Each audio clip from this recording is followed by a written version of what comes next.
Good morning, everybody. Good morning. Or should I say, and I know you're all going to get this, Feliz Navidad. Right? Merry Sabbath, everybody. All right. That's right. That's good, Paul. You got it. All right. I want to also say, Jojean, I like the special effort. There was a little extra special, that nice offering special music. I thought the offertory was beautiful.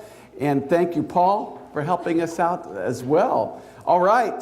We're in Isaiah chapter 9, and while we're getting ready, let me tell you about a young girl who was diligently working on a school assignment when her father came in and asked what she was doing.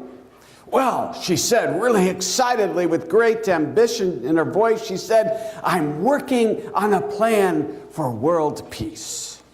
Well, her father said, isn't that a pretty big task for such a small girl? And she replied, oh, don't worry, there are 2 other girls in class helping me with it. If only it were that easy, right? I think we need to let the United Nations know about this girl. Well, have you ever felt you needed some help in finding peace in your world? Perhaps no one wants it more than those who fight for it. Christmas Eve 2014 marked the 100-year anniversary of an amazing historical event. It's one of those stories preachers mention, you may have heard about, but you wonder, was it really true? Did it really happen? And well, it really is. And I did some research on it this week, even found something we're going to show you in just a moment, but it happened during World War I on Christmas Eve on a battlefield in Flanders in the country of Belgium. Just to set things up, on one side, of course, were the Germans, and on the other, the British and French. The Americans had not yet entered the war. It was just so early. But both sides were dug into their trenches, and between them was the vast area that we commonly refer to as no man's land.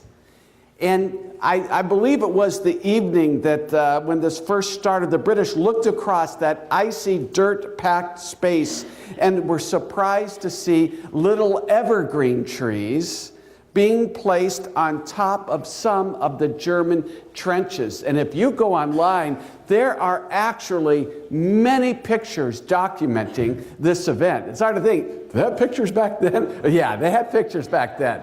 And there are many. And I thought that, and I forgot to add, and then the British saw some signs being held up, some in German, some in broken English, but the common gist of the signs was, you no fight, and when we no fight, all right?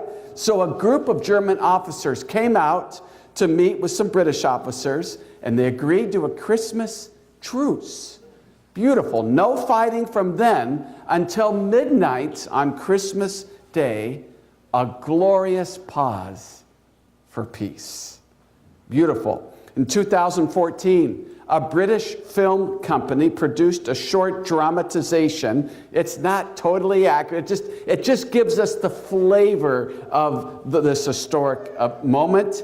And because of its close relation to our subject today, let's take a moment, just a couple minutes long, to watch it now.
Ein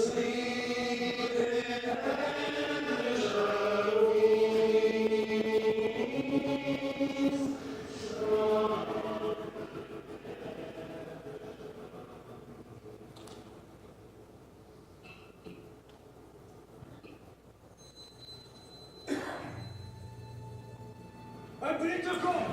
Ein Dritter kommt!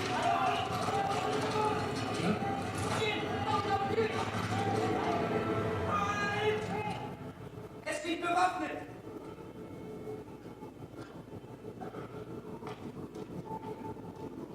Nein, Doktor!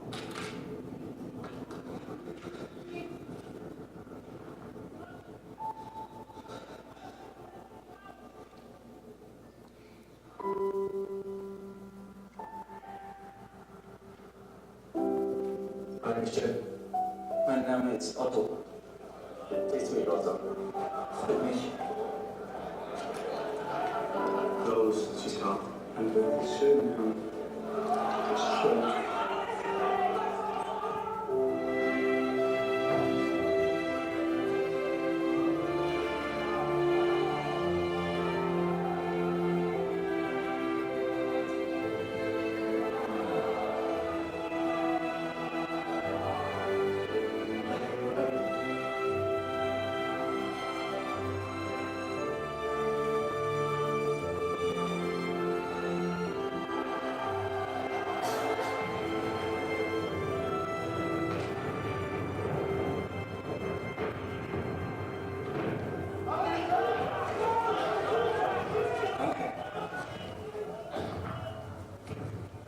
Happy Christmas.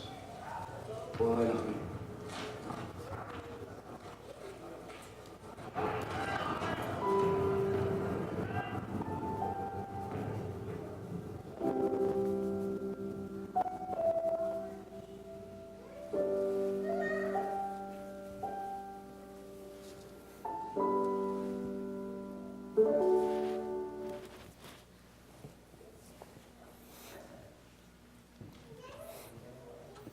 Isn't that touching? I have watched that so many times and it keeps getting me and I get so mad at myself. Just for a bit more insight, the first thing they did was to bury their dead, which they hadn't been able to reach because of the fighting. Then they began to exchange gifts, kind of like what you saw. I've heard of chocolate cake, sauerkraut, newspapers.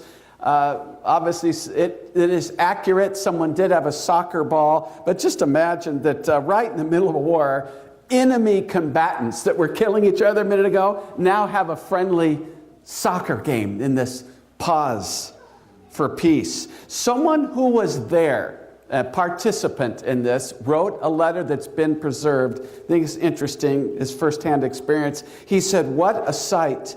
Little groups of British and Germans extending for almost the length of our front." In other words, this wasn't an isolated small area. This was pretty widespread. Out of the darkness, we could hear laughter and see lighted matches. Everyone seemed to be getting on nicely. Here we were laughing and chatting with men with whom only a few hours before we were trying to kill. You know, news travels much quicker today than it does back then, but eventually news of this historic Christmas gathering made headlines back in England, and where newspapers like the Daily Mirror looked that one up. It is a really big picture there. Printed a large front picture of at least one group of British and German soldiers huddled together during this pause for peace. It's just an incredible moment. But as I watched this video and did the research, I thought, wouldn't you love it? Wouldn't we all love it if all the fighting and all the crime, all the illnesses and all the tragedies, wouldn't you love it if they would just all stop and take a long pause for peace? Wouldn't it be great if somehow, you know those national warnings that come out now on our smartphones and smartwatches, things like that? Wouldn't it be great, as of 12 p.m. today, there will no longer be any cancer? As of 12 p.m. today, you can take a trip and there won't be any more accidents. No more heartache, no more grief. You won't use a loved one now for this, in this pause for peace. No more terrorism, no more fighting, no more terrible phone calls.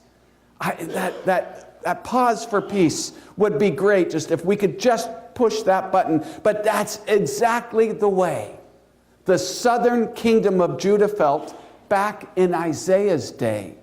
The northern kingdom of Israel had been assailed time and again by Assyria, and they finally joined up forces with Syria to try to force Judah to join them in fighting the Assyrians. And the northern kingdom, the brothers of Judah in the south, they said, look, we're going to subjugate you. We're going to take you over. We're going to oppress you. We're going to take your king off the throne. We're going to do whatever it takes to force you to join us in fighting the Assyrians. And of course, the southern kingdom was terrified. They were terrified of the Assyrians making their way down to them. They were terrified of this coalition of their northern brothers in Israel joining with the Syrians to come and force them. And so Judah's king Ahaz was terrified. And in chapter 7, God told Ahaz through Isaiah, look, King Ahaz literally says, be quiet. He says, be quiet. You're causing yourself all kinds of unnecessary anxiety. You're bringing the stress upon yourself. Look, I'm with you. I'm going to take care of you. And you don't need to go looking for other resources or plan B or C or D. I will take care of you. Stop fretting and worrying yourself out of my hands. In other words, enjoy my peace because I'll take care of you. And that theme keeps resurging over and over again in the book of Isaiah. God wants to give us peace, but we keep refusing it. Keeps coming up again and again. Have you ever experienced that yourself? God keeps wanting to give you peace. The trouble is not that God can't give it. The trouble is that we keep resorting to plan B and C and D because we don't trust him for it. Well, in fact, Ahaz didn't believe God was strong enough to take care of them or willing enough. He had some trust issue. So guess what he did? He did the unthinkable. He actually sold his soul out to the real enemy.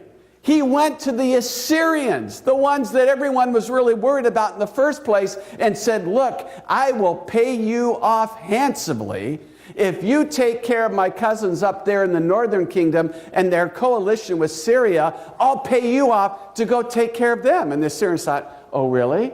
Oh, well, of course, we'd love to help you in your time of need.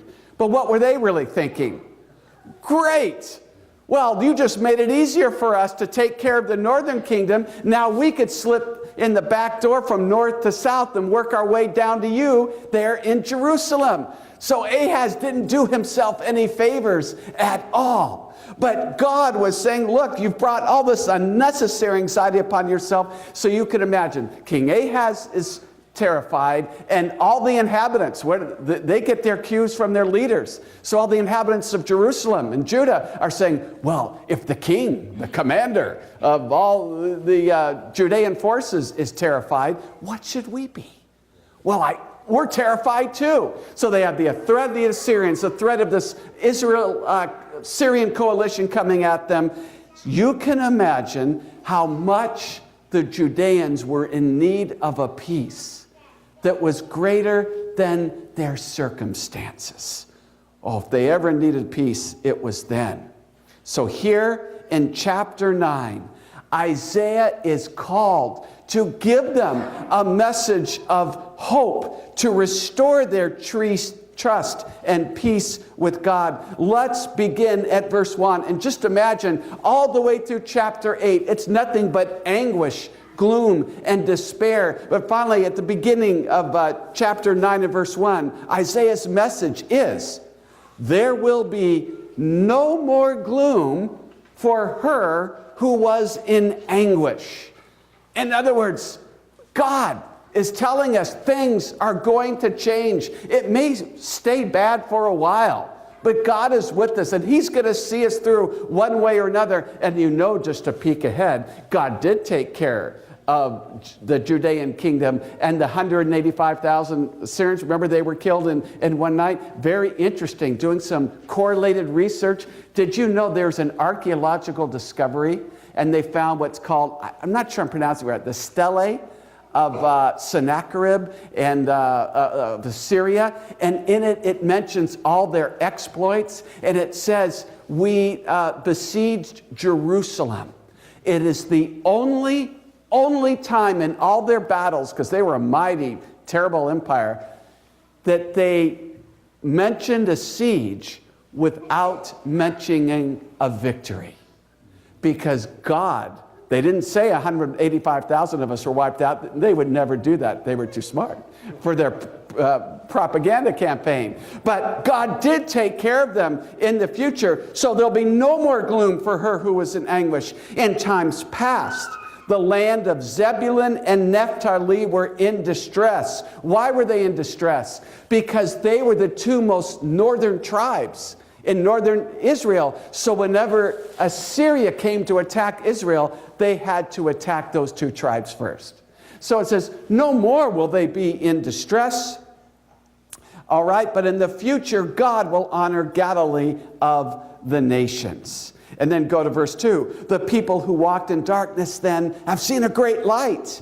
In other words, your day of darkness is going to change. Those who dwelt in the land of the shadow of death, upon them a light has shined.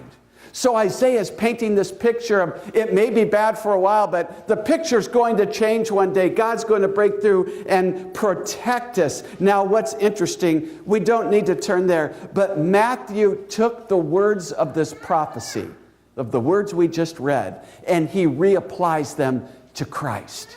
Very interesting. In other words, Matthew sees the Jews oppressed and enslaved by a power much worse than the Assyrians. They were enveloped, Matthew believes and sees, by the darkness of sin and evil. And the great light that shined upon them was who? Christ, the light of the world. So Matthew reinterprets that. Go down to verse 6. For to us a child is born, Isaiah says. To us a son is given. This is a prophetic birth announcement. We usually send our announcements when? After. But this is an announcement that's going out real early. Really early on. I don't know, 700 years early. But and we know that this is ultimately talking about Jesus because of the unique nature of this child and the titles he has. For example, to us a child is born. Born describes his birth as a human. Humans are born, right? To us a son is given. Now here's where it gets interesting. The Hebrew word for given is what? For God so loved the world that he what? He gave. He gave, right? All right. Now, this Hebrew literal word is not given. It's just translated that way. It's to be delivered up. What was Jesus? He was delivered up for our what? For our sins. Very interesting. Again, with prophetic insight. So, and whose, for God so loved, he gave his only son. Whose son was this that was given? God's. So this son is divine. The given son is divine. So what do we have here? We have hints of a coming child here who is uniquely both God and man. Now, what do birth announcements normally cover? Time, date, place of birth, height, weight, things like that. Maria and I did a little different with Hannah. I don't want to brag, but we actually included her first book report on her birth announcement, which she had completed by the time she left the delivery room and got to the nursery. I'm sure yours did the same. I'm not really bragging. Okay, then she got her PhD by the time she was 3. No need to brag. Forget that. Okay, but the truth is, our birth announcements are as precious as they are to us. they're pretty bland compared to this one. Look at the rest of it, which includes his fourfold name. He will be called Wonderful what? Counselor. Mighty what? Everlasting. Prince of. No child but Jesus ever had a birth announcement like that. So we know this isn't simply some contemporary of Isaiah's day. This is ultimately pointing to Jesus. Now, we began focusing on the theme of peace. And for the rest of our time, we're going to focus on things related to this fourth title of Jesus as the Prince of Peace. But why do you suppose he was given that name? Why is Jesus called the Prince of Peace? I mean, Isaiah could have said so many things. I think this is interesting. This message challenged me in so many ways, and I was so glad for what I was learning. He's called the Prince of Peace, among other things. He would be the first and only ruler to bring true and lasting peace to the world. Think about that. Has any king ever brought true and lasting peace to the world? Never. He'll be the first and only one to do it. All right? Isaiah's prophecy was ultimately meant to point us far past the threat of the Assyrians, to give us hope that this mighty God, this Prince of Peace, listen to this, can not only defeat the Assyrians, he can defeat both the enemies without, and most importantly, even the worst enemies within. That's what this Prince of Peace can do. He can beat the very worst enemies within our own corrupted hearts and souls. And that promise itself should bring us great peace. Now, let's divert a moment. How many of you have ever struggled with what to get someone for Christmas? Anyone? Anyone going through that right now? Anyone thinking of some last minute shopping that's still left to be done? I was really excited because I didn't know what to get Maria this year. And I thought, oh, she's always cold. We love to walk. We love to walk. And as the winter comes, it's so hard to walk outside. But I thought, wouldn't it be great if they made an electric coat? I don't know if they do, but it would be great. Is there such a thing? So I start Googling and I find out they do. I could not believe it. I could not believe it. And so she's happy now, and it's a lot less than I thought, only $8,000. So I thought, well, you know, she works. I'll take it out of her check. Merry Christmas, honey. Merry Christmas. No, she loves it. You like your coat, honey? I don't even know where you are right now. Yo, I see you. Is it working? That's the best. Oh, they held the battery. Great. Now, who gave it to you now? Okay, I'm just joking. Okay, here we go. Now, here's what's neat. Here's what I really love. The great news is God knew exactly what to get us for Christmas. Think about this. You know, we think, well, why didn't he give us something, leave us something like an unlimited rechargeable credit card? Why didn't he do that? Well, you know, we all know that there's no end to the people who've had all the money but self-destructed anyway. Why? Because they had no peace. They had no peace. Even good health doesn't last forever this side of heaven. So what we need more than anything is to know that we're safe with him for eternity. When the greatest need is taken care of, we trust him for all the others as well. Let me ask you this, going back to Christmas, how excited, I was so excited that I knew I was giving Maria a gift that she would just love, assuming that it worked. That part I wasn't sure, but I said, she's gonna love, I was so excited. How many of you are excited about giving a gift that you know someone is gonna love? How many of you enjoy doing that? Right? Isn't that fun? It's so fun. And we have proof here actually that the Bible actually tells us that God must have been so excited to give us this promised gift of the Prince of peace. How do I know that? How am I not just exaggerating? Because the Bible tells us in verse 7, the zeal of the Lord of hosts will do this. First of all, will do what? Well, he's going to give us all these things. He's going to, in the person of the wonderful counselor, the mighty God, the Prince of Peace, he is going to lavish upon us his peace. Well, how do we know he really wants to do that? Well, guess what? The word zeal there in the Hebrew literally means intense desire. It's God's intense desire to lavish us with the peace that comes from the Prince of Peace. Isn't that great? In other words, he can't wait. He couldn't wait for that Prince of Peace to arrive on that first Christmas, right? So he could lavish us with this wonderful gift. Beautiful. And it's interesting, though. I think it's strange how mixed up we can be about him. So often we think to ourselves, you know what? God is the one who gets in the way of my peace. Church is boring. God is boring and irrelevant. That pastor's boring. This sermon means nothing. This promise of the Bible reading, devotions, it's irrelevant, it's boring. All this stuff gets in the way of my happiness and my joy and my peace. It all just means nothing. But actually, God is the only true source of peace and joy and meaning and satisfaction. If we're having a problem with relevancy and meaning, the problem is not with God.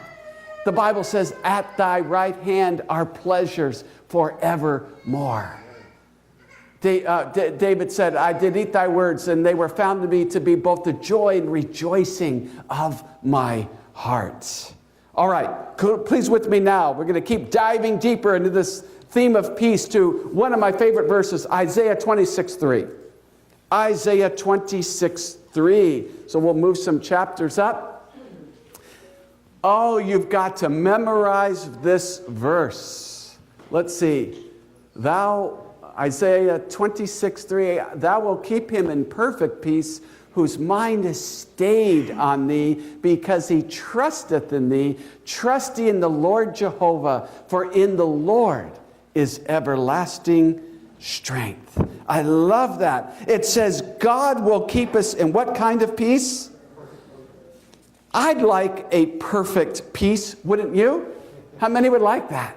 A perfect peace. And the word keep here, I just love it. It literally means to guard and protect and to hide and conceal. In other words, you're going to love this. Those whose minds are fixed on God find a protection for their minds. You know how we say, well, I can't concentrate. You know how we say, I'm harassed by anxiety and my peace is broken and disturbed because I have so many intrusive thoughts. I just can't settle down and be calm. Here's the prescription. Those whose minds are fixed on God find a protection for their minds that's so real, it's like God safely hiding you from all your enemies that seek to harass your fears and thoughts. That's the meaning of the Hebrew. It's a protection for your mind, protection from all those harassing anxieties that's so real. It's like God was taking you out and hiding you from them. Isn't that beautiful? I just love that. However, I'm sorry to say, that brings us to some bad news and some great news, which you don't always get together. It's usually bad news and good news. This is bad news and great news, all right? It's Christmas, why not? Well, the bad news is, don't get mad at the preacher, the word perfect actually isn't in the Hebrew. When I read that this week, I thought, say, what?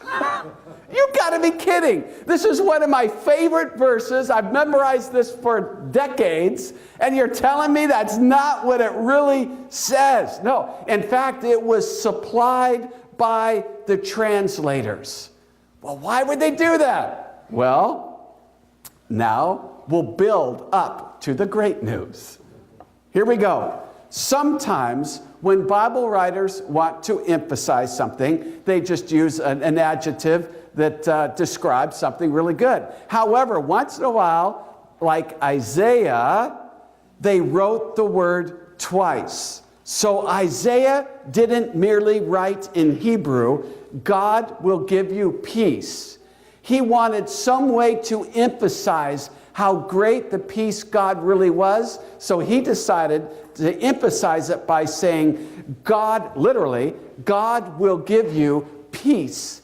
Peace. Two for the price of one, right? God will give you peace to those who trust. And we have an example of this from our own modern culinary world. How many of you, be honest, have ever indulged in a pack of bonbons? Any of you? I have. There was one year in my life, I was around 15, I had an addiction to bonbons. I finally had to go to Baba, Bonbon Anonymous, to break that addiction. Now it's donuts, but what can I say? All right. But as much as some of us may rave about them, what you may not know is that they're actually better than we think. I'll tell you why. Listen to this. Bon, we say in English, is the French word for, I bet you know, we say bon ça va. Good, all right. So bon, let's use the English word. Bon is the word for good. So the term bonbon would literally mean what? Good. In other words, when French advertisers are making this product, they say, are we going to sell bonds? Good. Now people are going to look at that in the store and they're going to go, do I want a pack of good? No. They want a pack of good, right? Wow, I can get something. In other words, the implication is something super, wonderfully delicious. So in the Hebrew, Isaiah literally says God's peace isn't merely peace, it's peace. So great that it's peace squared. Think about it that way, peace squared. And the translators thought, wow, that's peace squared is about as perfect of a peace as you can get, and that's why they translated it that way. And that's also why God so intensely desires you and I to have this peace. It's so good, he's saying, I don't want you to miss out. I don't want you to miss out. It's so good. Now, let's go on. Another Christmas application. You know, some gifts have a very narrow spectrum of uses. You know, I like, I've got to show you. What I got for Christmas? What do you suppose this is?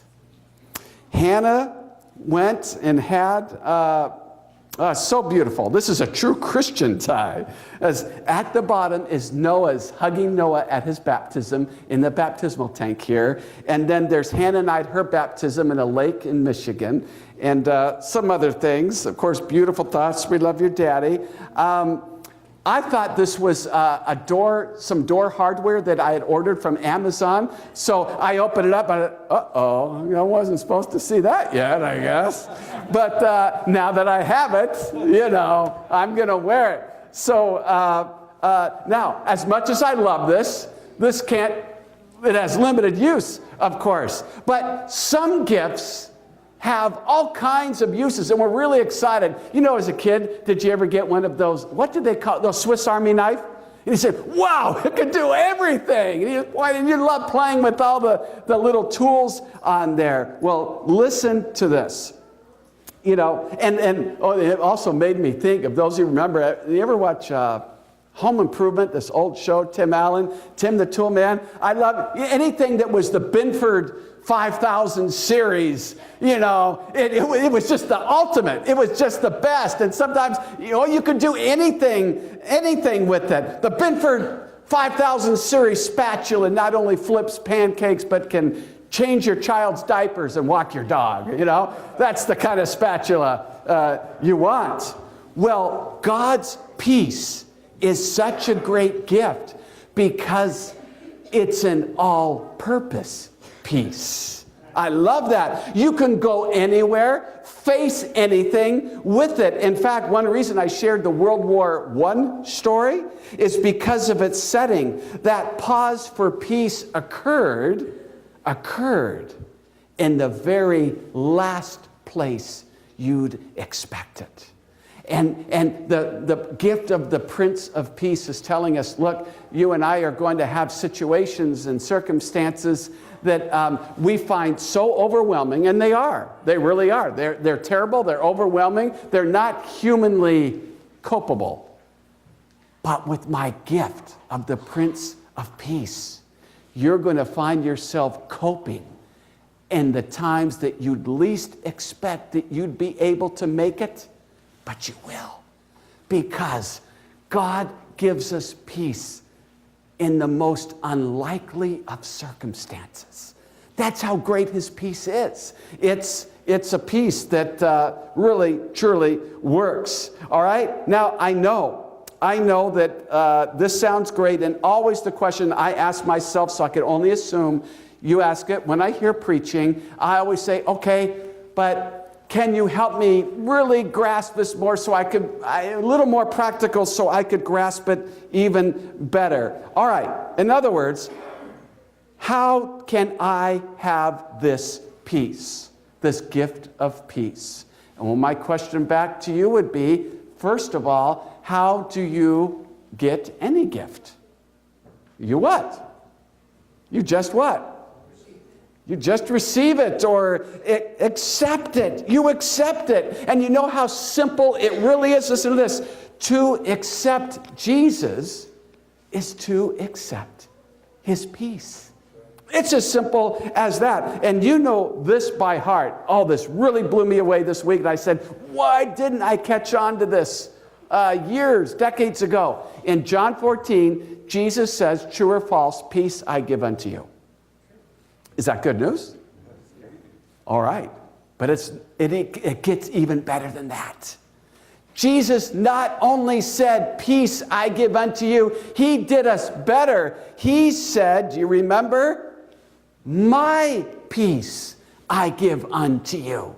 And this week I read that and it stopped me in my tracks and I thought, wow, what are the amazing implications for that I've never realized? Do you realize the implications of that? Jesus said, I'm not only giving you a peace, I'm giving you my peace.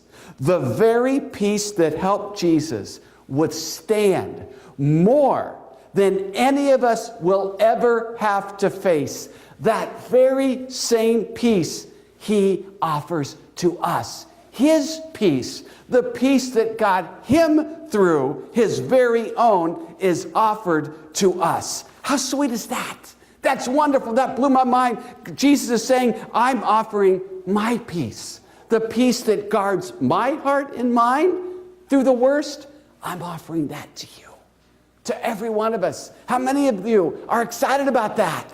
God is offering us his own peace for Christmas as a gift. I love that. And how strong is Christ's own peace? Anytime you could read about missionaries, do so. Amy Carmichael, I've read about 3 or 4 of her biographies, famous missionary to India. She once said, the peace of Jesus stood every sort of test, every strain, and it never broke. It never broke. I love that. God's peace, you open up gifts on Christmas. I didn't know if Maria's coat would work, but it did. And I love it when you say, it actually works. I love a gift like that. It really works, right? Doesn't break down in 2 days. God's gift of peace is a gift that actually works and in all conditions. Now, here's the most important thing we can say about obtaining it, and I'm going to just very quickly look at it from a couple of angles. How do we get this gift of peace? We don't get it. We get him. When we have him, we get it. Does that make sense? We don't get it. We get him. When we have him, we have it. Now, Bible scholars, let's test your memory here. The beginning of Ephesians 2:14 says, blank is our peace. And I'm going to fill in the blank. The removal of all our problems is our peace. Is that what it said? Howard, you know, don't you? What does it say? Christ is our peace. Christ himself. Notice, this is huge. Our peace is not only in Christ, our peace is not only from Christ. Our peace is Christ himself. Do you see the difference? There's a nuanced difference here. Our peace, it's not something Jesus gives us. Our peace is Christ himself. When you have Jesus, you have peace. My peace I give you. I want the peace of God himself, don't you? The peace of God himself. And you can get that when you get Jesus. Now, finally, if you're still one of those who needs the most complete set of instructions for your Christmas gifts, here's another practical application. Isaiah 26:3 also tells us that those who have peace are those who trust in the Lord, because he trusteth in thee. Now, fascinating word in the Hebrew here. It literally means careless, or you can care less.